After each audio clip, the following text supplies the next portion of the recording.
My parents hated me because I could not have kids and failed to give them a grandchild. They even called me a waste and told my husband that he deserved better, so he left me. Now after 3 years I bumped into them with a baby and now they are suddenly begging me for another chance. So, I, a 30-year-old female, recently bumped into my parents and my ex-husband, Scott, a 33-year-old male, and I really don't know how to feel about that meeting. For context, my parents and I have not been on speaking terms for almost 3 years, and it's the same with my ex-husband. We got divorced and haven't been in touch. In fact, I've done everything in my power to make sure that I don't have to see them again because they pretty much ruined my life and my mental health back when I was still with them, to the extent that I felt like I didn't even deserve to exist. After my divorce, I moved to the suburbs and tried to build a separate life for myself away from everyone and everything attached to my past.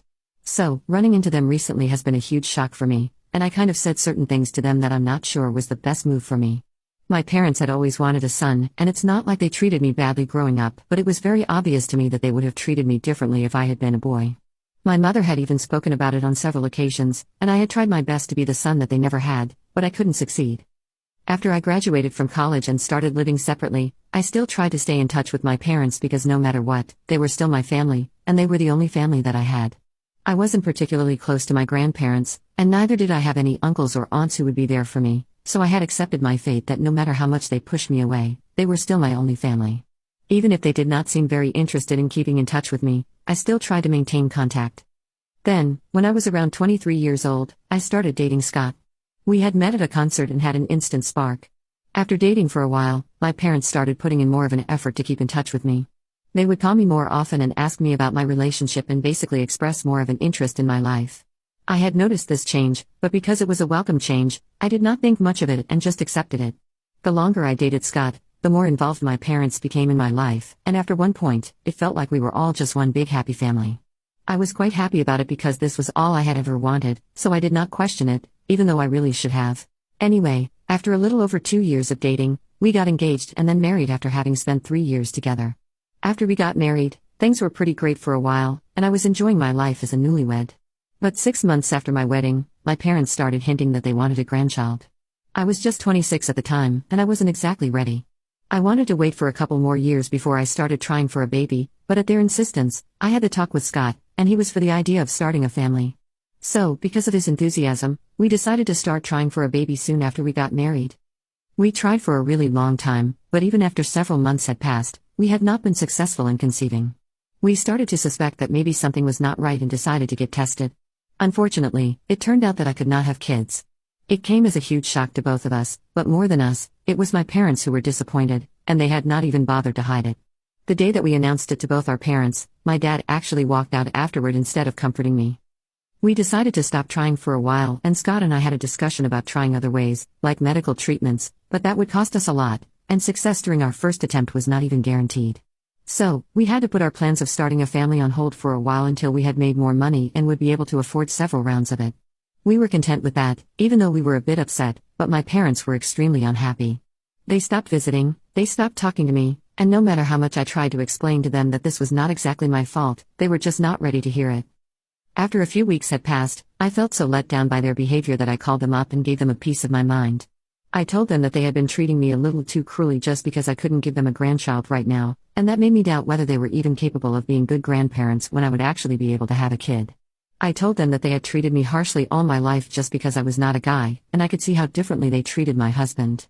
For a really long time, I had tried to ignore all of that and maintain our relationship, but now I was not interested in keeping in touch with them anymore, and I would appreciate it if they stayed away from me forever. It was very hard for me to do that because for a really long time, I had wanted nothing but their approval, but now I realized it was next to impossible. But instead of being sorry about it, they decided to double down on what they were doing, and they were fine with me not speaking to them again because I was worthless as a woman anyway since I couldn't have kids, and they wanted nothing to do with me. It hurt to hear them say it, but at least I knew where I stood with them after that. After that phone call, I didn't really speak to my parents, and we were done. When I told Scott about that phone call, he was very empathetic at first, but after a few days, I started noticing that even his behavior towards me was changing. I ignored it at first because I was already going through a really tough time mentally, so I didn't want to admit to myself that maybe even my husband was going to leave me. So, I started pretending that nothing was happening and everything was fine. But within a few months, he had turned into a completely different person and was really cold to me all the time. I tried my best to save our relationship by putting in the effort that I could, but it did not help because after 3 months, He showed up at home with divorce papers and said that he was done with me. I couldn't say that I was shocked, but I still tried to reason with him, and I told him that we could always try for a baby later, but he told me that there were a lot of reasons that he wanted to leave, and he just didn't want to get into it. He wanted this to be over as soon as possible because it was difficult for both of us. The divorce took almost 7 months to be finalized, and those were the toughest of my life so far. I was completely on my own, and I had really broken down. To make matters worse, a couple of weeks after he told me that he wanted a divorce and had moved out, I found out from a few relatives that Scott was apparently living with my parents.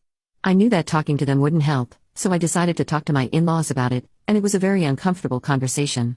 They said that my parents had apparently been in touch with Scott for the past few months, and I guess they had been brainwashing him into leaving me or something, which is why Scott had decided to leave, even though my in-laws did not think it was a good idea. But he had fought with them and wasn't speaking to them anymore. I don't know the specifics of what they had told Scott, but I remember my in-laws telling me that Scott had implied that my own parents had said that he deserved better. So, I'm still not sure of what exactly they had told him, but I guess they were just desperate to have a son in any way whatsoever. Since I wasn't speaking to them anymore, neither could they hope for a grandchild from me. Soon, they decided to take Scott under their wing and got him to leave me. I was left pretty broken after my divorce, and it took me several months to get back on my feet, but I was able to do it. Since then, I have not looked back and have done everything in my power to forget about the past and move on. After the divorce, I moved out of my house to the suburbs. I got a new job, changed my look and everything, and blocked my parents and Scott on social media. I also told all of my old friends and relatives that I did not want to hear anything about them ever again, and neither did I want them to know anything about me.